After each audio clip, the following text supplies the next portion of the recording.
So ಹಾಗೆ front ವಿಚಾರಕ್ಕೆ ಬಂದಂದ್ರೆ ಇದು ನಿಮಗೆ ಬಲ್ಬ್ ರೀತಿಯಾಗಿ ಕಾಣಿಸುವಂತಹ ಒಂದು ಕ್ಯಾಮ್ರಾ ಅಂತ ಹೇಳ್ಬೋದು. ಅಂದ್ರೆ ಅಷ್ಟು ಈಸಿಯಾಗಿ ನಿಮಗೆ ಇದು ಕ್ಯಾಮ್ರಾ ತರ ಅನ್ಸಲ್ಲ, ಬಟ್ ಇದು ನಿಮಗೆ 2-in-1 ಆಗಿ ಕೆಲಸ ಮಾಡಬಹುದು. ಟಾರ್ಚ್ ರೀತಿನೂ ಕೂಡ ಕೆಲಸ ಮಾಡ್ಕೋಬಹುದು, ಹಾಗೆ ನೀವು ಇದೊಂದು ಕ್ಯಾಮ್ರಾ ರೀತಿನೂ ಕೆಲಸ ಮಾಡುವಂತದ್ದು. ಕೆಲವೊಂದಷ್ಟು ಯೂನಿಕ್ ಆದ ಫೀಚರ್ಸ್ ಇರುವಂತದ್ದು. ಹಾಗೆ ಇದು ಬಂದ್ಬಿಟ್ಟು ನಿಮಗೆ 4MP ಕ್ಯಾಮ್ರಾ ಆಗಿರೋದ್ರಿಂದ ನಿಮಗೆ ಫುಲ್ HD ಅಲ್ಲಿ ವಿಡಿಯೋ ಕ್ಲಾರಿಟಿನ ಕೊಡುವಂತದ್ದು. ಕ್ಯಾಮ್ರಾದ ಮೇನ್ ಅಡ್ವಾಂಟೇಜ್ ಏನಪ್ಪಾ ಅಂದ್ರೆ ನೀವು ನಿಮ್ಮ ಮನೆಯಲ್ಲಿ ಹಾಕಿರುವಂತಹ ಬಲ್ಬ್ ಹೋಲ್ಡರ್ ಇದರಲ್ಲಿ ನೀವು ಇದನ್ನ ಸೆಟ್ ಮಾಡಿದ್ರೆ ಸಾಕು, ಬೇರೆ ವೈರಿನ ಅವಶ್ಯಕತೆ ಇಲ್ಲ ಅಂತ ಹೇಳ್ಬೋದು. ಯಾಕಂದ್ರೆ ಇದಕ್ಕೆ ವೈಫೈ ಕನೆಕ್ಷನ್ ಅಂದ್ರೆ ನಿಮ್ಮ ರೋಟರ್ ಆಗಿರಲಿ, ಫೈಬರ್ ಕನೆಕ್ಷನ್ ಆಗಿರಲಿ, ಅಥವಾ ನಿಮ್ಮ ಮೊಬೈಲ್ ಹಾಟ್ಸ್ಪಾಟ್ ಇಂದನೂ ಕೂಡ ನೀವು ಕನೆಕ್ಟ್ ಮಾಡಿಕೊಂಡು ನಿಮ್ಮ ಮೊಬೈಲ್ ಅಲ್ಲಿ ನೀವು ಆರಾಮವಾಗಿ ಎಲ್ಲಿದ್ರೂ ಕೂಡ ನೋಡ್ಕೊಳ್ಬಹುದು.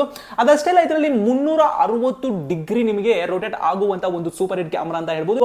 ಅದಷ್ಟೇ ಅಲ್ಲ, ಇದರಲ್ಲಿ ಮೋಷನ್ ಟ್ರ್ಯಾಕಿಂಗ್ ಕೂಡ ಇರುವಂತದ್ದು. ಗುರು ನಿಜಕ್ಕೂ ಒಂದರ ಸೂಪರ್ ಅಂತ ಹೇಳ್ಬೋದು. ಅಂದ್ರೆ ಮೋಷನ್ ಟ್ರ್ಯಾಕಿಂಗ್ ಅಂದ್ರೆ ಇದರ ಮುಂದೆ ಯಾರೇ ನಿಮಗೆ ಪಾಸ್ ಆದ್ರೂ ಕೂಡ ಸೊ ಅವ್ರನ್ನ ಇದು ಟ್ರ್ಯಾಕ್ ಮಾಡುವಂತದ್ದು. ಅಂದ್ರೆ ಇದು 360 ಡಿಗ್ರಿ ರೊಟೇಟ್ ಆಗೋದ್ರಿಂದ ಯಾರೇ ಇದರ ಮುಂದೆ ಪಾಸ್ ಆದ್ರೂ ಅವರು ಯಾವ ಕಡೆ ಹೋಗ್ತಾರೋ